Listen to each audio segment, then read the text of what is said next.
En 1982, la France découvre une voix qui ne ressemble à aucune autre, celle de Jean Guidoni, chanteur incandescent, viscéral, trop vrai pour un paysage musical formaté. Cette année-là, il ose ce que peu d'artistes tentent encore aujourd'hui. Chanter la prostitution masculine dans un opéra moderne sur des compositions d'Astor Piazzolla. Une œuvre brutale, poétique, charnelle, trop frontale pour certaines antennes. La censure tombe aussitôt, silencieuse mais implacable. Plusieurs radios refusent de diffuser l'album, trop cru, trop dérangeant, trop en avance sur son époque. 40 ans plus tard, le 21 novembre 2025, la nouvelle de sa mort passe presque inaperçue. Un bref entrefilé sur RFI annonce qu'il s'est éteint des suites d'une maladie fulgurante, sans détails, sans images, sans hommage national. L'un des artistes les plus radicaux de la chanson française meurt dans un silence presque absolu. Cette discrétion contraste violemment avec la force de son œuvre, qui a exploré les recoins les plus sombres et les plus beaux de la marginalité, du désir, du corps et de la solitude. Pourtant, tout avait commencé dans la simplicité. Né en 1951 à Toulon, Jean Guidoni grandit dans un foyer modeste entouré de femmes, sa mère et sa grand-mère, pendant que son père, marin, passe de longs mois loin du foyer. Dans cet univers sans luxe mais riche de chaleur, le jeune Jean développe une sensibilité artistique singulière. Sa voix grave, déjà troublante, laisse entrevoir la promesse d'un ailleurs qu'il ne connaît pas encore. À l'adolescence, il devient coiffeur, métier qu'il exerce quelques années. Mais Paris l'appelle irrésistiblement. Il y monte pour suivre des cours de chant, s'immerger dans le théâtre musical et apprivoiser une scène où tout semble possible. Il enregistre ses premières chansons en 1975, encore influencé par la variété classique. En parallèle, il se produit dans des cabarets, des lieux alternatifs, des scènes confidentielles où sa présence physique et vocale frappe immédiatement les spectateurs. Le véritable tournant arrive au début des années 1980. Guidoni rejette les formats et choisit une voie radicale, l'exploration des marges. Avec Crime passionnel, album concept écrit par Étienne Rodagil et mis en musique par Piazzolla, il devient un artiste à part. Il chante la violence du désir, l'homosexualité, l'errance, le sexe tarifé, la solitude des corps abandonnés. Les radios refusent, le public se divise, mais la critique s'incline. On parle d'un choc esthétique, d'un manifeste musical. Un chroniqueur de Libération écrira même que Guidoni met un coup de poing dans le ventre tiède de la variété française. En quelques années, il enchaîne des albums radicaux. Tigre de porcelaine, 1984, Vertigo, 1986, Crime parfait, 1987, Fin de siècle, 1991. Les textes sont ciselés, la mise en scène théâtrale. Guidoni apparaît parfois maquillé, parfois en sous-vêtements, toujours élégant dans sa provocation. Sa voix grave devient son emblème, un instrument chargé d'émotions brutes. Loin des grandes scènes commerciales, il construit une œuvre cohérente, militante, profondément humaine. Dans les années 1990, il explore d'autres thèmes, la vieillesse, l'absence, le temps, sans jamais renoncer à la vérité qui a guidé toute sa carrière. Peu d'artistes auront incarné avec autant d'intensité le lien entre art et survie, esthétique et militantisme, beauté et douleur. Et pourtant, malgré cette trajectoire exceptionnelle, Jean Guidoni mourra comme il a vécu, en marge, dans une discrétion presque totale. Une disparition silencieuse pour une vie de bruit intérieur, une fin à son image, simple, pudique, radicalement honnête. Dans les années 1980, tandis que la France musicale s'enivre de refrains populaires et d'artistes calibrés pour les plateaux télé, Jean Guidoni choisit une trajectoire à contre-courant. Son univers sombre, sensuel, frontal, dérange. Crime passionnel est perçu comme un séisme artistique. Certains critiques y voient une œuvre révolutionnaire, d'autres une provocation insupportable. Les chaînes de télévision hésitent, les programmateurs refusent. On ne dit jamais officiellement le mot censure, mais tout y ressemble. Sur TF1 comme sur Antenne 2, plusieurs titres sont jugés inadaptés au public. Le simple fait d'évoquer la sexualité masculine tarifée suffit à exclure l'artiste des émissions grand public. Chaque refus pèse lourd. Guidoni devient persona non grata dans les circuits de médiatiques de traditionnels. Des directeurs de salles lui ferment leurs portes après Tigre de porcelaine. On le juge trop risqué, trop politique, trop subversif. La marginalité, si centrale dans son œuvre, devient un mur social. Cette exclusion s'accompagne d'une solitude profonde. Mais Guidoni ne plie pas. Il avance, porté par une nécessité intérieure, chanter ce que l'on cache, mettre des mots sur ce que la société étouffe. Dans une interview donnée à France Inter en 1987, il résume en une phrase toute sa démarche artistique. « J'ai toujours préféré le danger à la tiédeur. » Cette lucidité a un prix. Les ventes de disques restent modestes. Les tournées sont difficiles à financer. Guidoni vit parfois dans des appartements minuscules en banlieue parisienne, loin des lumières du show business. Il connaît la précarité, la fatigue, le doute, mais jamais il ne renonce à sa liberté. Au début des années 1990, une épreuve encore plus douloureuse frappe son cercle intime, l'épidémie de sida qui décime la scène artistique homosexuelle. Guidoni perd plusieurs amis très proches, dont 2 anciens compagnons. Il n'a jamais commenté publiquement son propre statut, mais son art change. Dans un spectacle de 1993, il évoque un monstre invisible qui dévore les voix et les corps. Les mots sont lourds, presque prophétiques. Un article du Monde en 1995 rapporte une phrase bouleversante prononcée lors d'une représentation à Avignon. « Je chante pour ceux qu'on n'écoute plus parce qu'ils sont malades ou parce qu'ils sont morts. » Cette période le plonge dans une spirale de détresse. Selon un proche interrogé par Les Irrésistibles, en 1999, Guidoni traverse une dépression sévère nécessitant plusieurs semaines d'hospitalisation. Il frôle l'effondrement, mais en ressort avec une rage nouvelle, une énergie presque sauvage. Son art devient son exutoire, sa planche de salut. Mais sa franchise continue de déranger. En 2001, lors d'un entretien pour France Culture, il compare les logiques d'exclusion du show business aux discriminations subies par les minorités. Il accuse l'industrie musicale d'aseptisation, de paresse esthétique, d'hypocrisie morale. La réaction est immédiate.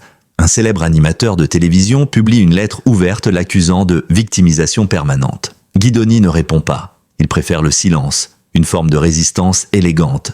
Dans les années 2000, l'oubli commence à s'installer. Alors que ses contemporains sont célébrés, décorés, invités dans des grandes soirées d'hommage, lui reste en marge. Dans un documentaire diffusé en 2015, il résume sa situation avec une douceur désarmante. « Je suis un survivant invisible, ce n'est pas grave, j'ai dit ce que j'avais à dire. » Pourtant, un événement inattendu change légèrement la donne en 2019. Lors d'une émission dédiée à la chanson française, une jeune chanteuse interprète « Viens mec », titre datant de 30 ans. Le public est bouleversé. Guidoni est dans la salle, il reçoit une ovation debout, rare et sincère. Dans une interview à Télérama, il confiera « Pour la première fois, je me suis senti écouté sans jugement ». Ce bref moment de reconnaissance n'effacera pas des décennies de marginalisation, mais il adoucira quelque chose en lui. Une petite brèche dans le silence.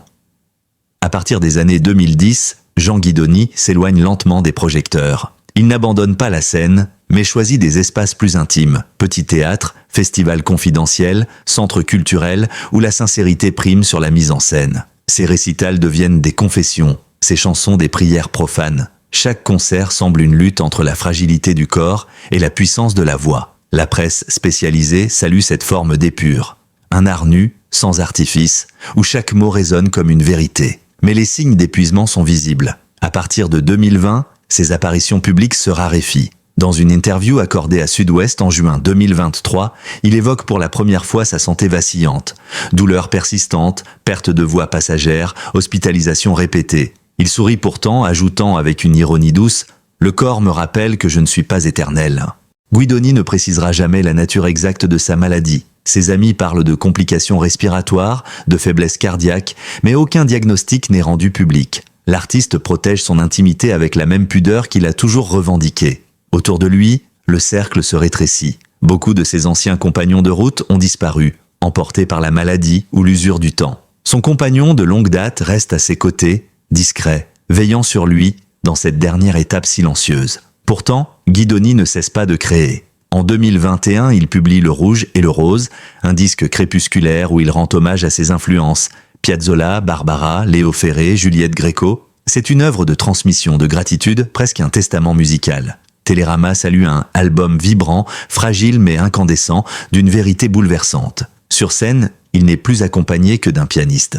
Plus de mise en scène, plus de provocation. Juste la voix, encore, toujours. Certains spectateurs parlent d'un mystère. Comment cette silhouette amaigrie peut-elle dégager autant de force? À chaque fin de concert, le silence qui suit son dernier mot vaut tous les applaudissements. À partir de 2024, il s'installe définitivement à Bordeaux. Il choisit la discrétion d'une ville apaisée, loin du tumulte parisien. Là-bas, il se consacre à l'enseignement. Il anime des ateliers d'écriture et d'interprétation dans un conservatoire local. Il y transmet ce qu'il appelle « le courage d'être soi », encourageant les jeunes artistes à refuser les normes, à chanter ce qu'ils craignent d'avouer. Un élève témoignera après sa mort « Jean ne cherchait pas à être aimé, mais à réveiller ce qu'il y avait de vrai en nous ». Cette phrase résume sans doute le cœur de son héritage. Un art qui n'a jamais cherché le consensus, mais la justesse. Guidoni n'a pas voulu séduire, Il a voulu émouvoir, troubler, ébranler. Il n'a pas fait carrière, il a fait œuvre. La presse, elle, ne le suit plus vraiment. Hors des circuits de médiatique, il devient une figure presque fantomatique. Pourtant, chaque apparition publique provoque une émotion réelle. En juin 2025, quelques mois avant sa mort, il donne un dernier récital au Théâtre des Déchargeurs, à Paris. La salle est comble, les spectateurs savent qu'ils assistent à quelque chose d'unique. Il y chante « Je marche seul », le bal dénudé, crime passionnel. À la fin, il reste immobile de longues secondes, les yeux fermés. Certains y verront un adieu. Quelques semaines plus tard, il annule un concert à Toulouse, évoquant une grande fatigue. Ses proches s'inquiètent. Dans un message vocal adressé à un ami, il dit simplement « Ce n'est pas grave, je vais me reposer un peu ». Ce sera sa dernière trace sonore connue. À Bordeaux, il passe ses dernières semaines dans un calme total. Il lit, écrit, se promène seul le long de la Garonne. Un voisin le croise une dernière fois dans une boulangerie, visiblement amaigri, mais souriant. Guidoni lui aurait dit « Le silence est parfois plus juste que les applaudissements ». Cette phrase, comme un adieu, résume toute sa philosophie de vie. La sincérité avant la mise en scène, la vérité avant le bruit. Quelques mois plus tard, le 21 novembre 2025, Jean Guidoni s'éteint. L'homme du verbe et du risque quitte la scène dans le silence qu'il a tant chanté. Le 21 novembre 2025, la nouvelle tombe discrètement sur le site de RFI. Jean Guidoni est décédé à Bordeaux des suites d'une maladie fulgurante. Aucun détail supplémentaire, ni l'heure, ni le lieu précis, ni la présence d'un proche. Pas d'annonce officielle, pas d'image, pas de communiqué de famille, rien que quelques lignes sèches, presque administratives. Et pourtant, cette sobriété semble lui ressembler. Guidoni s'éteint comme il a vécu, sans compromis, sans artifice, sans décor inutile. Les jours suivants, le silence médiatique est à presque total. Aucun plateau télé, aucune émission hommage, seuls quelques journaux, Télérama, Sud-Ouest, France Inter, évoquent sa disparition. On parle d'un artiste majeur et discret, d'un poète qui n'a jamais triché. Sur les réseaux sociaux, Juliette, Clarica et quelques musiciens saluent un frère de scène, un résistant du verbe, un homme libre, rien de spectaculaire mais une émotion sincère, souterraine, presque clandestine. À Bordeaux, on apprend qu'il vivait depuis plus d'1 an dans un petit appartement proche de la Garonne. Selon un voisin, il menait une vie paisible, solitaire, faite de lecture, de balades et de musique. Quelques jours avant sa mort, il aurait annulé 2 rendez-vous prétextant un état de fatigue. Un professeur du conservatoire local confie à Sud-Ouest avoir reçu un message vocal de lui daté du 17 novembre. « Je ne suis pas au mieux, je vais me mettre en retrait quelque temps. Ce sera la dernière trace connue de sa voix. » Aucune cérémonie publique n'est organisée. Aucun enterrement médiatisé, aucun discours officiel. Tout indique une volonté d'intimité absolue. Peut-être a-t-il tout prévu ainsi jusqu'à sa disparition. Il laisse derrière lui peu de biens, pas de fondation, pas d'héritier connu. Il aurait légué ses partitions et quelques manuscrits à une ancienne élève selon Closer. Un geste cohérent, modeste, presque invisible, à l'image de sa vie d'artiste. Ce départ discret choque ceux qui l'ont aimé. Pour eux, cette mort sans adieu médiatique est une injustice supplémentaire. Mais pour d'autres, c'est une continuité. Jean Guidoni n'a jamais appartenu au vacarme de la gloire. Il a toujours préféré la marge au spectacle, la vérité à la reconnaissance. Mourir sans bruit, c'était peut-être, en fin de compte, son ultime acte de liberté. Quelques semaines plus tard, un hommage est organisé à la Maison de la Poésie à Paris. Les anciens compagnons de route s'y réunissent pour chanter ses textes, lire des extraits de ses carnets. Juliette y interprète le rouge et le rose avec une émotion palpable. À la fin, le public se lève en silence. Pas d'applaudissements tonitruants, juste un murmure, un souffle collectif. Comme si tout le monde avait compris que l'essentiel n'était pas dans le bruit, mais dans l'écho qu'il laissait. La presse, elle, redécouvre alors l'ampleur de son œuvre. Des critiques rappellent qu'il a été l'un des premiers à aborder ouvertement l'homosexualité dans la chanson française, bien avant que le sujet ne devienne acceptable. D'autres soulignent la puissance de ses textes, leur justesse poétique, leur mélange de crudité et de tendresse. Le Monde écrira: Guidoni a chanté ce que peu osaient te murmurer. Ce renouveau d'intérêt posthume n'aura pas l'éclat d'une gloire tardive, mais il rend justice à une trajectoire unique. Des maisons de disques ressortent discrètement ses albums, les plateformes de streaming constatent une hausse soudaine d'écoute. Les plus jeunes découvrent alors ce chanteur étrange, théâtral, sensuel, qui osait parler du corps, du désir, de la honte et de la liberté. Mais ce qui reste, au-delà de la musique, c'est l'attitude. Jean Guidoni aura incarné jusqu'au bout la fidélité à soi. Fidélité à la marge, à la fragilité, à la beauté brute, il n'aura jamais trahi son art pour plaire ni renié ses convictions pour survivre. Dans une société obsédée par la visibilité, il aura fait de la discrétion un acte politique. Et ce silence final, loin d'être une absence, devient un message. En choisissant de mourir loin des caméras, il rappelle à tous que la grandeur d'un artiste ne se mesure pas à sa notoriété, mais à ce qu'il laisse derrière lui. Une émotion, une vérité, une trace invisible dans la mémoire collective. Dans les mois qui suivent, un jeune réalisateur bordelais lui consacre un documentaire intitulé « Le chant du silence ». Diffusé sur France 3, le film rencontre un succès d'estime. On y découvre des images inédites, des enregistrements de répétitions, des extraits de lettres jamais publiés. Sa voix y résonne une dernière fois, grave, douce, fatiguée, mais toujours sincère. À la fin du documentaire, on entend Jean Guidoni dire « Je n'ai jamais voulu être immortel. Je voulais juste qu'on m'écoute un peu, le temps d'une chanson. » Jean Guidoni n'a jamais cherché la postérité. Il ne voulait ni statut ni rétrospective. Pourtant, après sa mort, son œuvre semble renaître. Dans le calme des disquaires indépendants et sur les plateformes numériques, ses chansons retrouvent un public nouveau. Des jeunes artistes, souvent issus de la scène queer ou du théâtre musical, revendiquent son influence.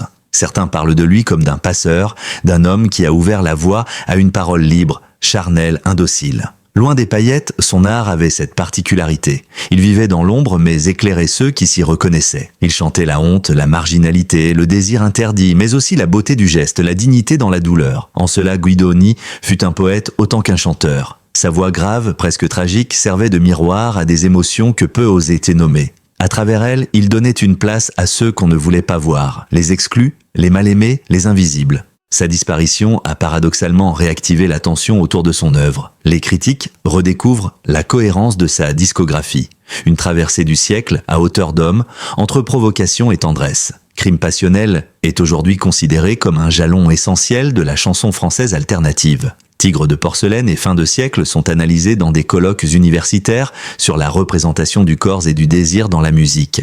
Même des institutions comme la Philharmonie de Paris envisagent pour 2026 une réédition complète de ses albums accompagnée d'un livret critique. Mais au-delà des disques, ce que Jean Guidoni lègue, c'est une leçon d'honnêteté. Dans un monde où la musique est souvent calibrée, il a montré qu'on pouvait exister sans concession. Il a prouvé que la beauté n'était pas dans la perfection, mais dans la faille, que l'émotion naissait du courage d'être soi. Cette philosophie, il la transmettait à ses élèves du Conservatoire de Bordeaux. Pour eux, il n'était pas une légende, mais un guide exigeant, presque paternel. Il leur disait souvent « N'essayez pas de plaire, essayez d'être vrai. Le reste viendra peut-être ou pas, mais ce n'est pas important. » Plusieurs d'entre eux ont témoigné après sa mort. L'un raconte qu'il refusait d'utiliser des microphones pendant les répétitions. Il voulait qu'on sente le souffle, la peur, la sincérité. Il disait que chanter, c'est montrer sa faille, pas sa force. Une autre se souvient de ses silences. Il pouvait écouter longtemps avant de parler, et quand il parlait, chaque mot pesait lourd. Ces souvenirs forment aujourd'hui une autre part de son héritage, celle d'un pédagogue du sensible. Dans les mois suivant sa disparition, des projets d'hommage se multiplient. Une compilation intitulée « Or » format réunit plusieurs artistes contemporains. Eddie de Pretto, Pomme, Arnaud Rebottini, qui reprennent ses chansons. L'album rencontre un succès critique inattendu. On y redécouvre la modernité de ses textes, leur questionnement sur le genre, la solitude, le désir, la vieillesse. Loin d'avoir vieilli, ces thèmes résonnent avec une intensité nouvelle dans une époque obsédée par la visibilité. Jean Guidoni, sans le vouloir, a ainsi trouvé sa place dans la mémoire collective. Il est devenu ce qu'il refusait d'être, un repère. Non pas une icône figée, mais un rappel permanent que la chanson française peut être un lieu de vérité, de courage et de poésie brute. Dans un entretien posthume diffusé dans le documentaire Le chant du silence, son compagnon résume sobrement « Jean ne voulait pas être célèbre, il voulait être juste. Cette phrase, plus qu'un épitaphe, est une clé. Elle dit tout de l'homme qu'il fut, droit, fragile, brûlant, lucide. Même au bord du vide, il continuait de croire en la puissance du mot, en la nécessité de chanter ce que la société tait. Son œuvre, désormais, appartient à ceux qui savent écouter. Pas aux foules, mais à ces âmes solitaires qui reconnaissent dans sa voix une fraternité silencieuse. Car Jean Guidoni n'a jamais disparu vraiment. Sa musique continue de circuler comme une onde basse et persistante portée par ceux qui l'aiment. Dans les salles obscures, les étudiants qui découvrent ses textes chuchoteront son nom avec respect. Dans les radios nocturnes, ses chansons passent encore parfois, entre deux silences. Et sur scène, de jeunes interprètes reprennent « Je marche seul comme une prière ». Alors, peut-être que Jean Guidoni a gagné au fond. Non pas la gloire, mais l'essentiel. La vérité de durer sans se trahir. Il s'est effacé sans bruit, mais son silence continue de chanter. Jean Guidoni s'en est allé comme il a vécu, libre, pudique, sans chercher les applaudissements. Son silence résonne encore dans le cœur de ceux qui l'ont écouté sans détour. Il n'a jamais voulu séduire, seulement dire la vérité de son âme, quitte à déranger, quitte à rester seul. Et c'est peut-être là que réside sa grandeur, dans cette fidélité absolue à lui-même, dans cette manière d'aimer la vie sans en trahir les ombres. Aujourd'hui, son nom murmure encore dans les ruelles de Bordeaux, dans les théâtres qu'il a hantés, dans la mémoire des chansons qui refusent de mourir.